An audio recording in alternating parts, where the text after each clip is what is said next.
Election commission के order पर EVM की रीचेकिंग, जीडीसी वा के स्ट्रांग रूम में रीचेकिंग का अमल जारी। चनानी से बीजेपी उम्मीदवार बलवंत सिंह मंकोटिया जीते थे। उधमपुर के चनानी हलके की असेंबली सीट पर इलेक्शन कमीशन के तहत ऑर्डर के तहत इलेक्ट्रॉनिक वोटिंग मशीन्स यानी ईवीएम्स की रीचेकिंग और तस्दीक का अमल जारी है। गवर्नमेंट डिग्री कॉलेज के स्ट्रांग रूम में रखी गई मशीन्स की जांच पर सबकी नजर गिरी हुई है। इन बेईमानों को मैं बख्शूंगा नहीं किसी भी कीमत पर। और आज यहाँ आए हैं, चेकिंग होगी, वेरिफिकेशन होगी। जहाँ जहाँ इन्होंने चोरी की, अगर ईवीएम्स में बेईमानी की होगी तो सिला सबको भुगतना पड़ेगा।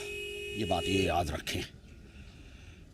हर्षदेव रुकने वाला नहीं है, ये समझ लें अच्छी तरीके से। और पहली बार ये हुआ है इतिहास में, एक शुरुआत है, अभी एक शुरुआत है कि मुल्क के लिए हमने दरवाजे खोल दिए हैं कि ईवीएम मशीन्स को दोबारा से खोला जा सकता है।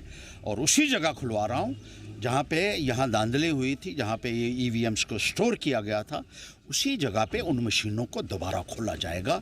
ये एक इतिहास है और आने वाले वक्त के लिए हमने दरवाजे खोल दिए हैं। जहाँ जहाँ भी गड़बड़ी होगी, वोट चोर को गद्दी छोड़नी पड़ेगी। इलेक्ट्रॉनिक वोटिंग मशीन्स यानी ईवीएम्स की रीचेकिंग और तस्दीक का अमल जारी है। गवर्नमेंट डिग्री कॉलेज के स्ट्रांग रूम में रखी गई मशीन्स की जांच पर सबकी नजर गिरी हुई है। आपको बता दें कि पैंथर्स पार्टी के सीनियर लीडर हर्षदेव सिंह ने 2024 इलेक्शंस के इंतखाबी अमल की शफाफियत पर सवाल उठाते हुए वोटों की गहराई से जांच का मुतालबा किया है। गौरतलब है कि 2024 असेंबली इलेक्शंस में इस सीट से बीजेपी के उम्मीदवार बलवंत सिंह मंकोटिया ने जीत हासिल की थी। इस तस्दीकी अमल को लेकर सियासी हलकों में चर्चों का बाजार गर्म है और तमाम सियासतदान रीचेकिंग के नताइज का इंतजार कर रहे हैं। तफसीलात के लिए हमारे साथ विक्रम पंछी जुड़ चुके हैं। विक्रम, जानना चाहेंगे हर्षदेव सिंह ने क्या कुछ मांग रखी है सामने रीचेकिंग के हवाले से, अगर हम बात करें ईवीएम्स की जो हो रही है अभी? देखिए, जब इस 2024 के बाद जब असेंबली कॉन्स्टिट्यूंसी जो चनैनी है उधमपुर,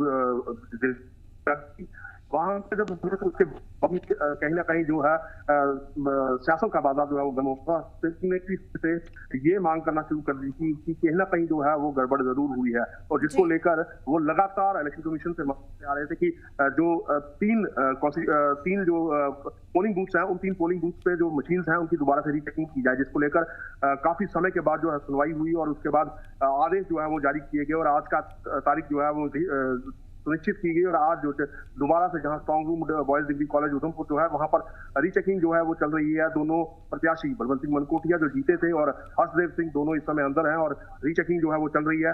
3 पोलिंग स्टेशन ये बताया जा रहा है, जिसमें पोलिंग स्टेशन नंबर 3 मादा, पोलिंग स्टेशन नंबर 6 मादा बी और पोलिंग स्टेशन नंबर 12 खुद ए जो है, ये 3 पोलिंग स्टेशन शामिल हैं, जहां पर हर्षदेव सिंह ने ये जताया था कि इन 3 पोलिंग स्टेशन पर उनको मतदान जो है वो उनके हक में हुआ है, लेकिन कहीं ना कहीं यहाँ पर गड़बड़ी जो है वो हुई है, जिसको लेकर रीचेकिंग की मांग की गई। और रीचेकिंग को लेकर लगातार हर्षदेव सिंह पहले दिन से ही ये मांग उठा रहे थे और लगभग काफी समय लग गया, मामला कोर्ट तक भी गया और उसके बाद जब है ये आदेश जो है वो सामने आए, जिसके बाद रीचेकिंग ये 3 पोलिंग स्टेशन जो है इनकी रीचेकिंग के लिए जो है मंजूरी दे दी गई। हालांकि एक भारी रकम जो है इन तीनों पोलिंग स्टेशन की रीचेकिंग के लिए हर्षदेव सिंह को चुकानी पड़ी है।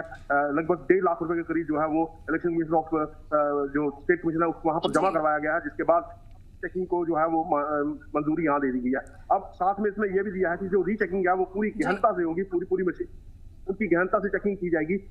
हो सकता है कि इसमें 2 दिन का समय, 3 दिन का समय लगे, जितना समय लगता है वो लगेगा, लेकिन जब तक संतुष्टि नहीं होती दोनों विक्रम, अगर हम बात करें तो तस्दीकी अमल को लेकर सियासी हलकों में क्या कुछ हालात बने हुए हैं, ये जानना चाहेंगे? देखिए, ये मैं आपको साफ तौर पर बता दूं कि इस तरह से जब अगर ये एक पोलिंग स्टेशन यहाँ पर अगर कुछ भी अगर थोड़ा सा भी गड़बड़ निकलती है तो ये कहीं ना कहीं पूरी रियासत के अंदर जहां भी चुनाव हुए हैं और जहां भी किसी को लगता है कि कुछ ये उनके लिए कहीं ना कहीं दरवाजे जो है वो खोल देगी और दोबारा से इस तरह की रीचेकिंग या वेरिफिकेशन जो है वो पूरी स्टेट में शुरू हो सकती हैं।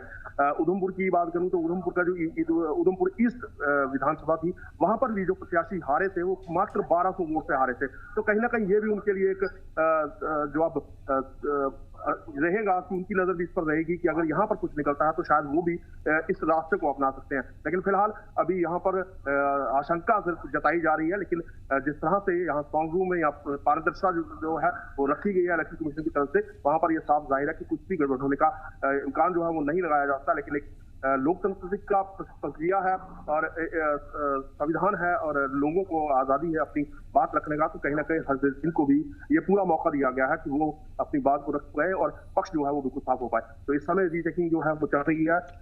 यहाँ सुरक्षा व्यवस्था के कड़े इंतजाम किए गए हैं। प्रत्याशी के साथ सिर्फ 2 लोगों को अंदर जाने की अनुमति जो है वो दी गई है। सबके फोन स्विच ऑफ है अंदर इस समय और पूरी रिकॉर्डिंग जो है इस सारे प्रक्रिया की जो है वो हो रही है। और रीचेकिंग जो इस समय 3 पोलिंग स्टेशन जो है उनकी जो मशीन है वो यहाँ लाई। और आखिर में आपसे जानना चाहेंगे, रीचेकिंग के नताइज का इंतजार कौन कर रहा है विक्रम?